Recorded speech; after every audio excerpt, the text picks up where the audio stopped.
দিনকাল কেমবে চলে? ভালো। এরা দেখবে ওই যে ফোনে গেছে। ফোন ভাই ধরুম কি যে মানুষে ফোন দিছে এই ফোনের চাইতে ভাই আমার এই যে মোবাইলের চার্জের দাম অনেক বেশি, এই কারণে রিসিভ করি। কোন কি আপনি? আচ্ছা ভাবি, এই যে আমরা যে খিচুড়ি রাঁধছিলাম আপনি যে খাইলেন, এটা কেমন লাগলো এটা তো কইলেন না। খিচুড়িটা ভাই কেমন হয়েছে তাই না? আমাকে মনে করেন বিভিন্ন জায়গায় অনেকে দাওয়াত করে, অনেক জায়গায় হয়তো খিচুড়ি খাই, কিন্তু আজকে যে আজগানা চকে যে বাতাসের মধ্যে আপনারা যে খিচুড়িটা পাকাইছেন, বুঝছেন, আমি যতদিন বাইসা থাকুন এই খিচুড়ির কথা আসলে ভুলুম না।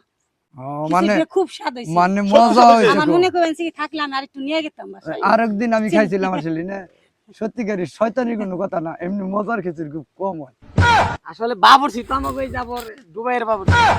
আপনি আসলেন এর নিকে কিছু সেই হইছে। আর আমার মনে হয় বিভিন্ন ডিস্ট্রিক্টের বাসাতে নাই না, এই কারণে খিচুড়িটা স্বাদ হয়। হাসাই খুব স্বাদ হয়েছে।